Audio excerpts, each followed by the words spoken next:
Sedangkan secara syarak, hukum atau syariat itu maknanya jalan atau jalan yang biasa dilalui air.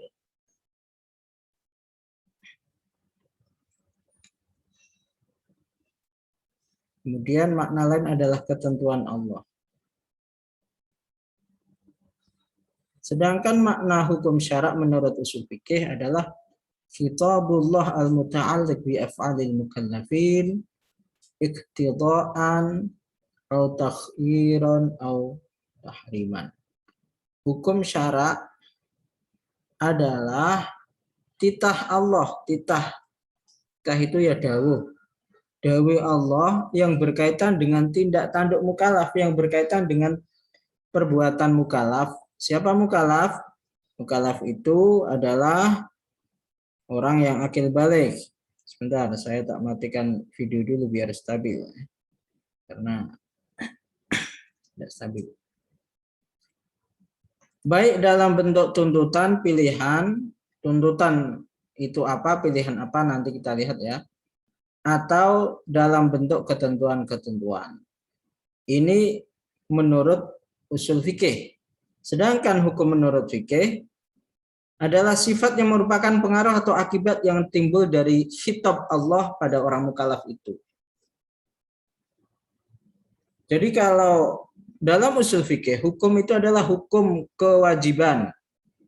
Itu ya. Kalau hukum pengharaman, kalau dalam fikih hukum wajib, hukum haram, hukum makruh dan seterusnya ya. Jadi itu hukum. Hukum itu sesuatu yang yang ditentukan oleh Allah tentang perbuatan mukallaf. Perlu saya garis bawahi di sini menyangkut tindak tanduk mukallaf.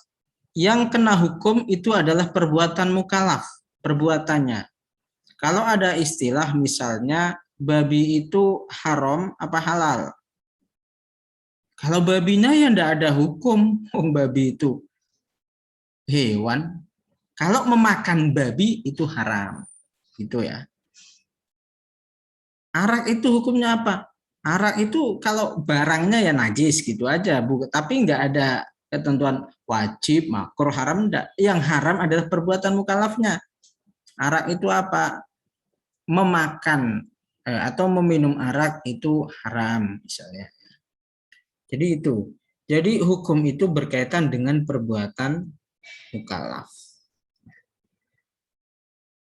Nah, fungsinya adalah sebagai aturan tingkah laku mukallaf. Karena dengan adanya aturan-aturan mana yang halal, mana yang wajib, mana yang haram, perilaku mukallaf menjadi terkendali. Tidak semuanya sendiri. Kalau dalam fikih, fungsinya sebagai dalil hukum yang sudah terinci. Kemudian, pembagian hukum syara itu ada dua secara garis besar, hukum taklifi dan hukum wad'i. Hukum taklifi secara umum ada 3 macam. Dari sisi tuntutannya ada tuntutan untuk memperbuat, ada tuntutan untuk meninggalkan. Kemudian dari sisi bentuk tuntutannya ada tuntutan pasti dan tuntutan tidak pasti. Tadi sedikit sudah disinggung oleh makalah. Dari sisi pilihan ada pilihan untuk memperbuat atau meninggalkan. Nah, secara garis besar hukum taklifi menurut jumhur ulama ini ada 5. Pak, di RPS kan ada 7. Sampai itu dalam RPS di mana? Di RPS itu ya 5. Ya enggak masalah menampilkan Hanafiyah. Tapi tampilkan juga yang Syafi'iyah. Karena yang banyak dipakai oleh kita ini. Ijab itu berarti suatu tuntutan yang harus dikerjakan dan apabila ditinggalkan akan mendapatkan hukum dari Allah. Ini ijab. Perbuatannya itu namanya wajib. Kemudian nadab adalah suatu tuntutan yang apabila dikerjakan mendapat pahala dan apabila ditinggalkan tidak apa-apa, tidak dosa. Perbuatannya disebut mandub atau sunnah atau mustahab. Kemudian tahrim itu pengharaman, satu tuntutan apabila dikerjakan mendapat dosa dan kalau ditinggalkan mendapat pahala. Perbuatannya namanya haram. Kemudian karohah, suatu tuntutan apabila ditinggalkan mendapatkan pahala, tapi kalau dikerjakan tidak sampai dosa. Ini hukum menurut usul fikih. Nah, perbuatannya itu namanya makruh. Kemudian ibahah itu boleh melakukan, boleh tidak, itu namanya mubah. Kalau menurut Hanafiyah ada 7, karena fardu dan wajib itu dibedakan. Bedanya dari sisi apa? Kalau Hanafiyah membedakan fardu dan wajib secara ketentuannya sama, yaitu kalau dilakukan mendapatkan pahala, kalau ditinggalkan mendapatkan dosa. Yang membedakan adalah kekuatan dalilnya. Kalau dalilnya menggunakan dalil yang pasti, maka fardu. Kalau dalilnya menggunakan dalil yang zonni, itu wajib. Itu aja. Kemudian karohah ada 2, yaitu makruh tangzih dan makruh tahrim. Makruh tangzih itu ya makruh saja. Makruh tahrim itu makruh, tidak sampai haram, tapi mendekati haram. Artinya kalau dengan sengaja tanpa alasan apapun terus-terusan melakukan itu bisa haram. Contohnya apa? Ya, nanti banyak ya di slide selanjutnya. Jadi hukum syara dan pembagiannya secara umum hukum tasyri, hukum syara itu wajib, mandub, haram, karohah, mubah. Kemudian ada rukhsah dan azimah. Apa itu rukhsah dan azimah? Nanti kita perinci satu persatu dulu. Wajib dari sisi waktu pelaksanaan, wajib itu dibagi 2 macam. Ada wajib mutlak, ada wajib muakkad. Wajib mutlak itu perkara atau kewajiban yang waktu pelaksanaannya tidak ditentukan. Dilakukan kapan saja boleh. Ya. Misalnya mengqadha puasa bulan Ramadan dengan uzur. Dia boleh kapanpun, mau hari Senin, sekalian puasa Senin boleh, sekalian puasa Kamis boleh, sekalian puasa Syura boleh. Ya. Itu namanya wajib mutlak. Yang kedua adalah wajib muakkad, wajib yang waktunya sudah ditentukan dan tidak sah dilakukan di luar waktu yang sudah ditentukan. Nah, wajib muakkad ini dibagi lagi, ada muasa. Muasa itu yang waktunya fleksibel, yang waktunya panjang. Misalnya waktu pelaksanaan sholat wajib, itu muasa. Sholat isya itu waktunya kapan? Waktunya ya dari masuk waktu isya sampai masuk subuh. Mau jam 8, mau jam 10, mau jam 12, mau jam 1, sah. Sah itu bukan berarti baik ya. Kalau meninggalkan sholat senengin yang akhir waktu ya sah-sah tapi tetap tidak baik. Dari sisi fikih itu kan formal, dari sisi formil. Dari sisi etika jelas tidak etis yang dipanggil Gusti Allah kok lambat, santai, tidur dulu, nanti bangun tidur baru sholat, itu ya tidak etis. Tapi dari sisi fikih tetap sah, ya. Wajib muasa. Yang kedua adalah wajib mudhoyak. Wajib mudhoyak itu wajib yang waktunya sempit, yang waktunya tidak fleksibel. Ya. Misalnya puasa Ramadan, bukan kodoknya ya, kalau kodoknya mutlak. Kalau puasa Ramadan itu kan ya di bulan Ramadan aja, nggak bisa di bulan Syawal. Puasanya ya, bukan kodoknya. Kalau kodok tadi mutlak. Kalau uzur, kalau tanpa uzur harus segera dikodok. Ya. Wajib mudhoyak, misalnya telah ditetapkan puasa Ramadan, maka seluruh umat Muslim melaksanakan puasa Ramadan pada waktu yang telah ditetapkan. Kemudian wajib mutawasid bainahuma, wajib yang antara muasa dan mudhoyak, ya tidak terlalu lebar juga tidak terlalu sempit. Ya.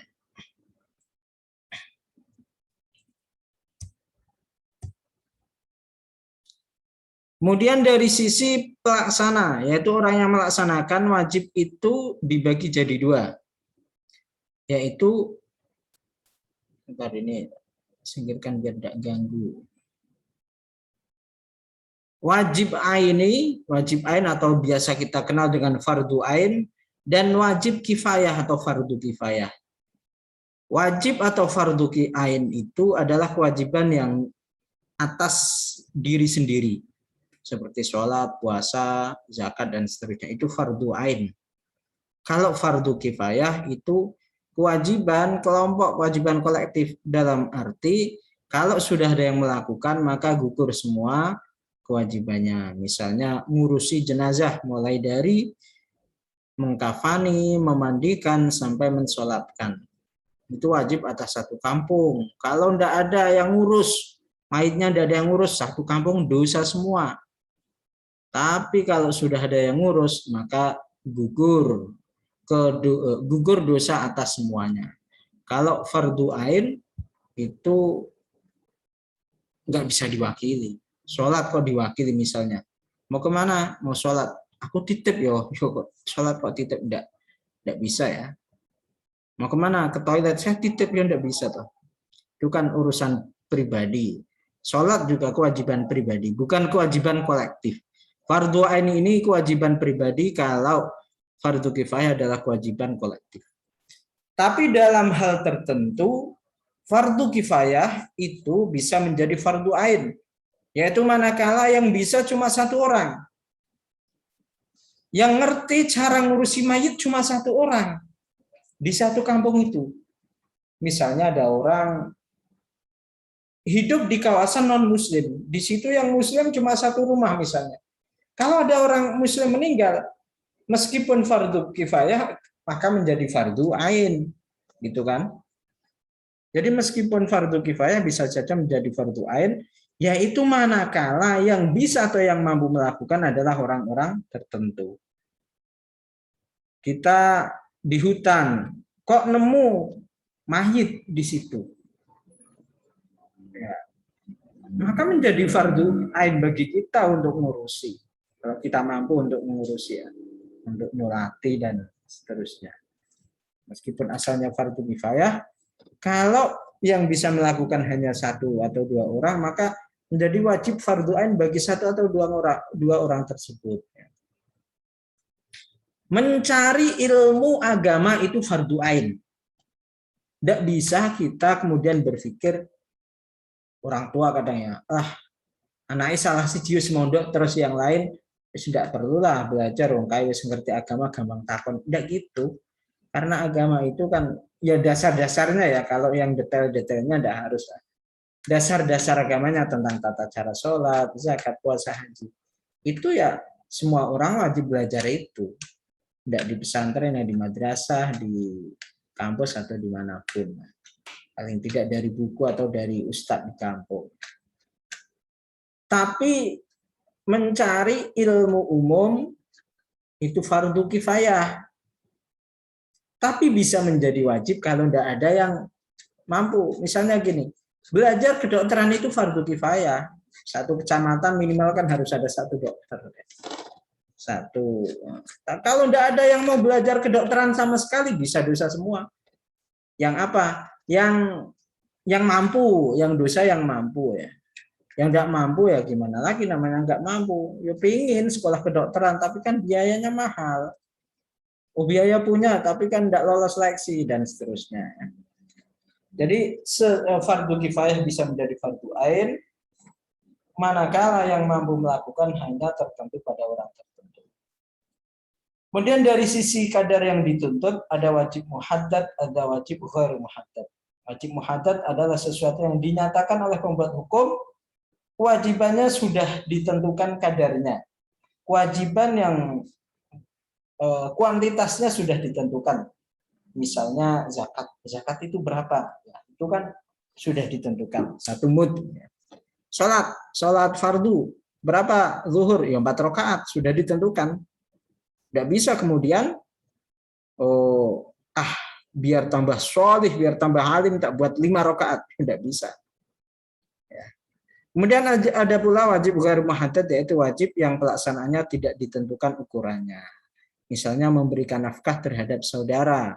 Ini tidak ada ketentuan, ketentuannya sesuai kadar kemampuan. kemampuannya aku sedekah saknini, kemampuannya aku memberi nafkah itu ya lawuh seperti ini, tidak harus sama antara satu keluarga dengan keluarga yang lain. Kemudian yang keempat, wajib dari sisi perbuatan yang dituntut ada wajib muayyan, ada wajib mukhayyar. Wajib muayyan ini adalah kewajiban yang sudah ditentukan dan tidak ada pilihan lain. Tidak ada pilihan lain. Misalnya membayar hutang itu ya nggak ada pilihan lain kecuali membayar.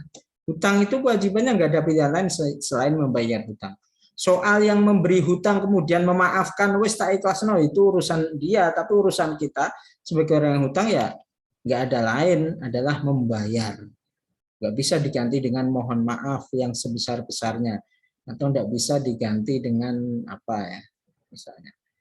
Yang kedua wajib mukhayyar. Wajib mukhayyar adalah wajib yang boleh pilihan yang sifatnya pilihan. Misalnya kalau zaman dulu antara pembebasan tawanan atau membayar tebusan. Pak dibebaske atau bayar tebusan. Kemudian penjelasan tentang sunnah mandub.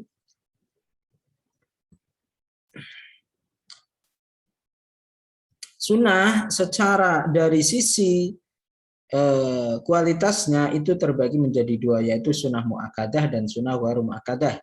Atau kalau orang Jawa biasanya nyebut sunnah mu'akkad dan ghairu mu'akkad.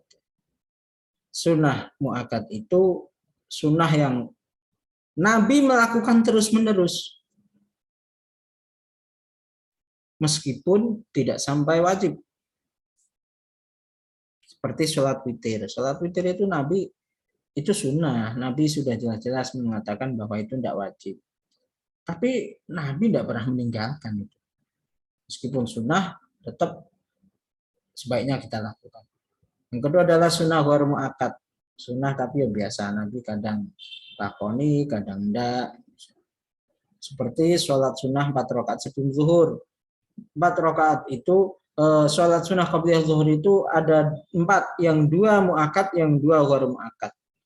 Artinya apa? Nabi dulu melakukan sholat qabliyah selalu melakukan 2 rakaat. Kadang-kadang 4 rakaat. Tapi kalau minimal 2 rakaat selalu melakukan. Berarti kalau seperti itu yang 2 rakaat itu mu'akkad, yang 4 rakaat, yang 2-nya lagi itu ghairu mu'akkad.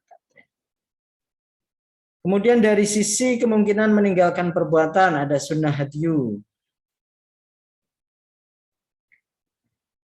Sunnah yang dilakukan akan mendapatkan pahala, dan apabila ada seseorang meninggalkan maka orang tersebut dinyatakan tercela.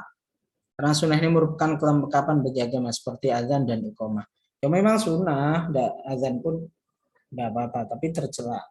Kemudian sunnah zaidah yaitu sunnah yang dinyatakan oleh mukallaf baik dan apabila ditinggalkan tidak ada sanksi. Misalnya cara yang dilakukan oleh Nabi dalam kehidupan sehari-hari.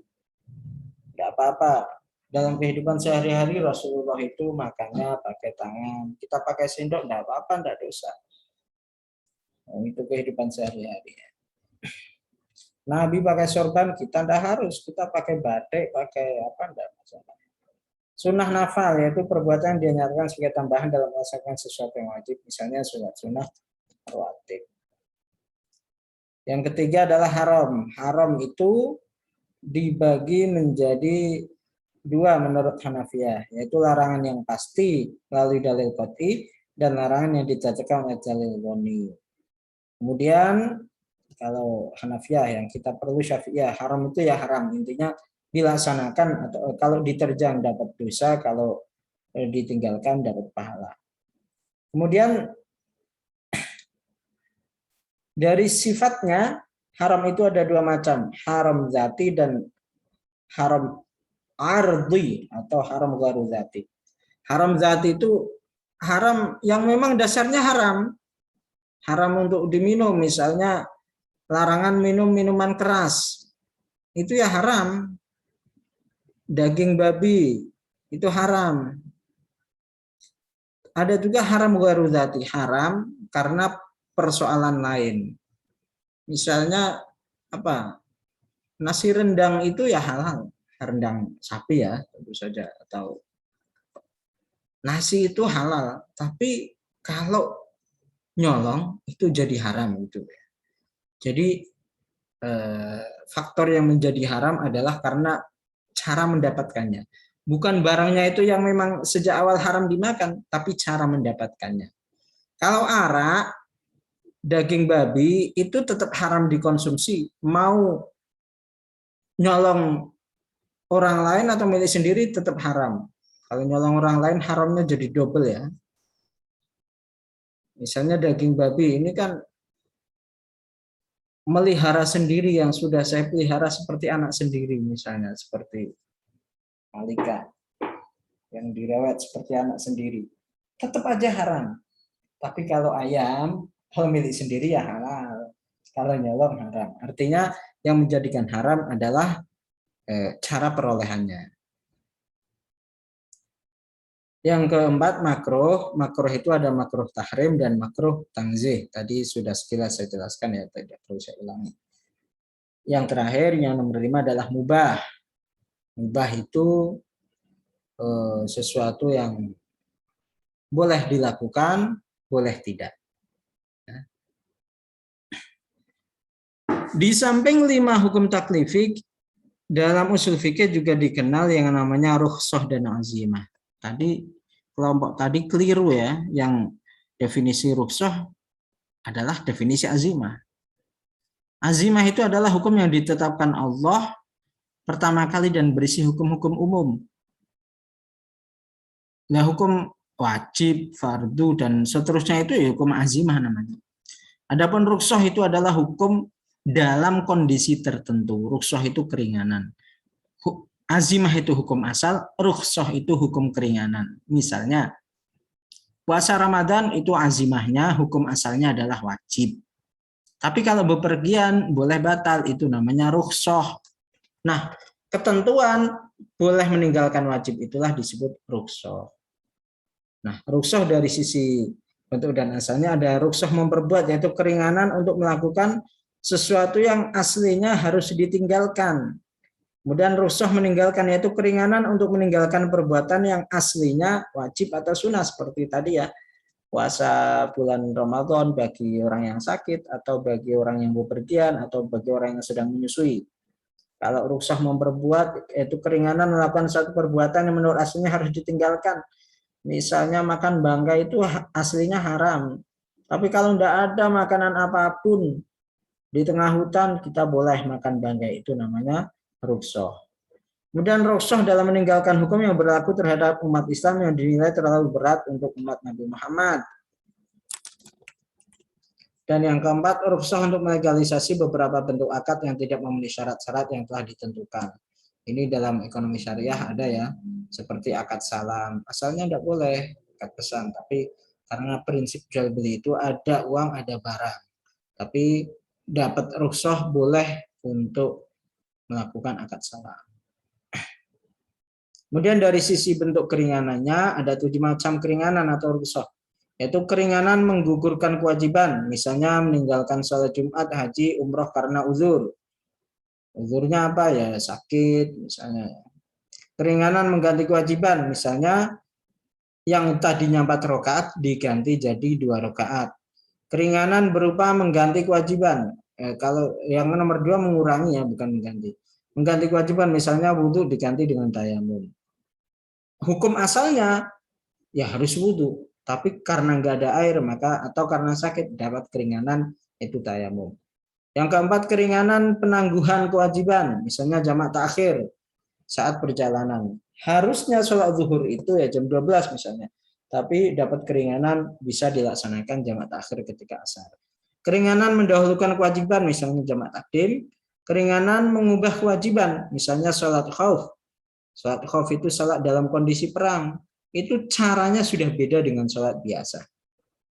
Caranya seperti apa Pak? Seperti diterangkan dalam surat Al-Muzammil. Silahkan buka sendiri atau lihat di YouTube. Cara sholat khauf ada ya. Keringanan memperbolehkan mengerjakan yang haram dan meninggalkan yang wajib dalam kondisi darurat misalnya. Kemudian dari sisi ini tidak perlu ya. Itu hukum syarak ya. Kemudian hukum mat'i itu ketentuan Allah yang mengatur tentang sebab, syarat, mani, sah, batal, dan fasid. Hukum mat'i itu hukum ada 1, 2, 3, 4, 5, 6. Nanti kita jelaskan satu-satu. Sebab, pertama sebab. Sebab secara bahasa sesuatu yang dapat menyampaikan pada sesuatu yang lain, yang dapat menyebabkan adanya perkara lain.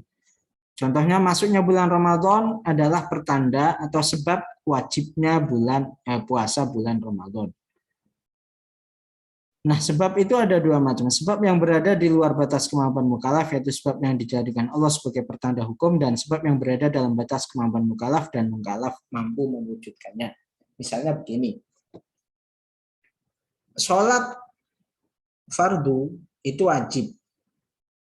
Tapi tidak otomatis wajib. Wajibnya nanti kalau sudah masuk waktunya. Nah, masuknya waktu itu disebut dengan sebab. Jadi ini berkaitan erat dengan mukallaf, dengan hukum taklifi ya. Ada wajib, ada haram. Anak laki-laki itu haram untuk meninggalkan sholat. Sebabnya apa? Sebab sudah balik. Kalau belum balik, berarti belum mukallaf, belum wajib. Gitu. Dan seterusnya. Ini sebab. Jadi hukum itu, hukum wajib, haram, dan seterusnya itu butuh yang namanya hukum mat'i. Hukum mat'i itu bisa berupa sebab. Puasa Ramadan itu hukumnya apa? Wajib. Loh, kok kamu tidak puasa? Lah kan belum masuk, belum ada sebabnya. Sholat asar itu hukumnya apa? Wajib. Kok kamu tidak melakukan? Loh kan belum masuk waktunya. Lah masuknya itu namanya sebab. Jadi agar hukum wajib itu dapat tercapai, agar dapat dilaksanakan, maka butuh sebab, yaitu masuknya waktu. Jadi berkaitan erat ya hukum mat'i dengan hukum taklifi. Yang kedua adalah syarat.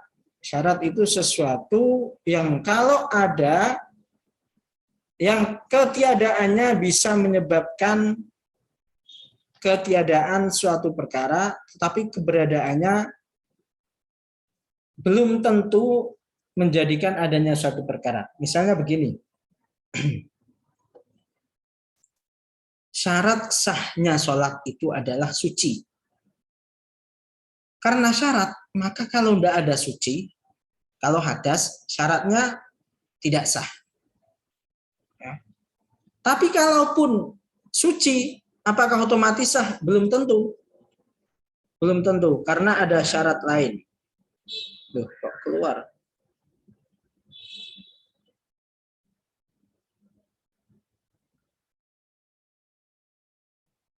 Karena ada syarat lain, yaitu menghadap kiblat, masuk waktu, dan seterusnya.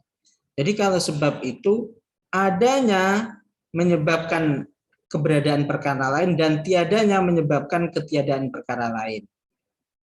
Nek ono sebab ya ono hukum, nek ono sebab ono hukum. Misalnya sholat asar, nek wis mlebu waktune wajib, kalau belum masuk waktunya ya tidak wajib. Kalau syarat itu sedikit berbeda. Ketiadaannya menjadikan ketiadaan hukum, tapi keberadaannya belum tentu menjadikan keberadaan hukum karena butuh syarat yang lain. Ketiadaannya, syarat ketidak terpenuhinya itu bisa menyebabkan ketiadaan hukum. Kotor atau hadas itu menyebabkan ketidaksahan sholat. Tapi suci tidak otomatis sholatnya sah karena butuh syarat lain, syarat menghadap kiblat, syarat harus masuk waktunya, syarat niat, dan seterusnya. Kemudian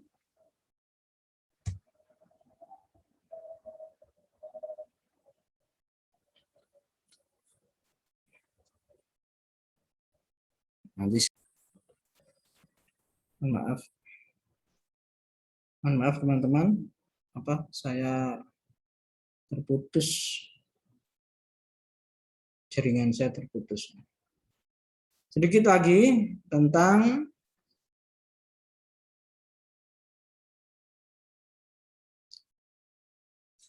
mani.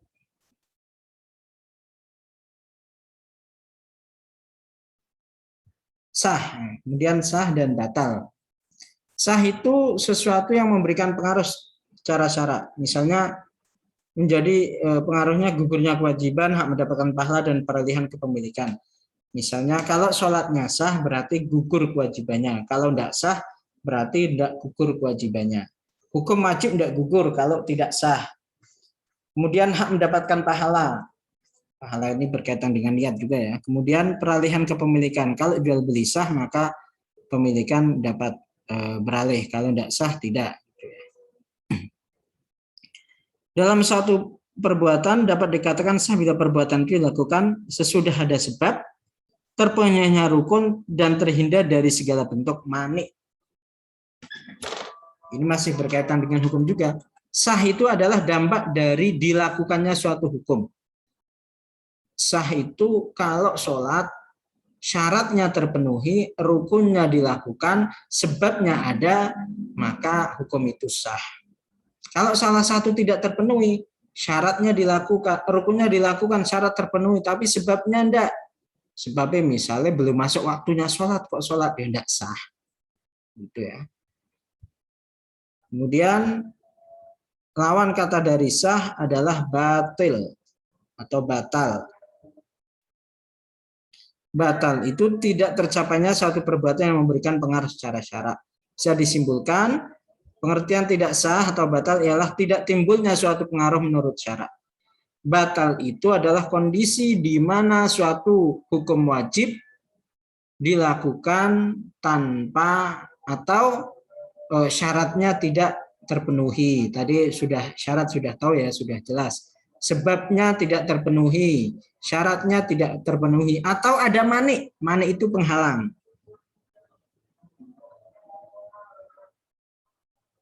Mani terakhir, mana tadi mani? Lah mani itu penghalang. Misalnya hadas itu adalah penghalang bagi sahnya sholat. Mani itu dari sisi sasaran berpengaruh terhadap sebab dan berpengaruh terhadap hukum. Terus ini, sederhananya kalau perempuan haid itu berarti mani. Kita sudah batal itu mani. Kita sudah hadas itu mani. Jadi gini, tadi ada hukum wajib, sunnah, dan lain sebagainya. Semua itu, terutama hukum wajib atau sunnah, semua itu berkaitan dengan hukum waqi, yaitu pertama sebab.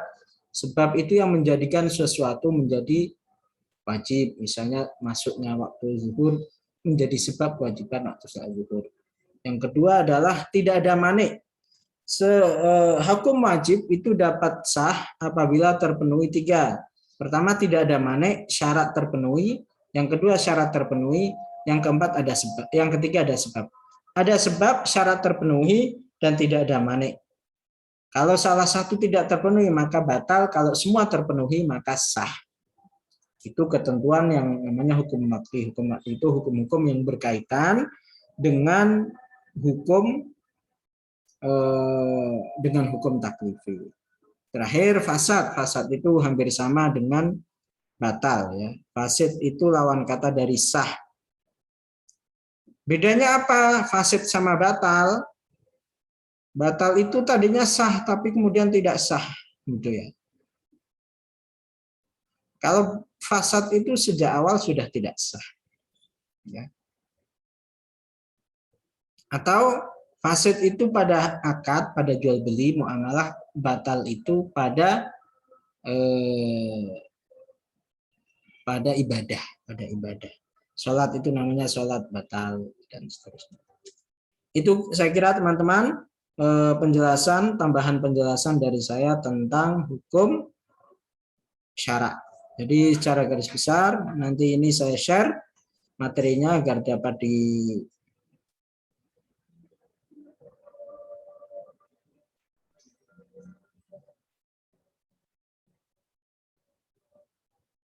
dibaca ya materinya ini. Oke, kita cukupkan pertemuan kita pada hari ini karena waktunya juga sudah sore dan saya kira penjelasan sudah cukup panjang lebar. Kita akhiri perkuliahan kita pada sore ini dengan bacaan hamdalah. Alhamdulillahirabbil alamin. Assalamualaikum warahmatullahi wabarakatuh. Waalaikumsalam Waalaikumsalam warahmatullahi warahmatullahi wabarakatuh. wabarakatuh. Warahmatullahi wabarakatuh. Terima kasih, Pak. Ya. Terima kasih, Pak.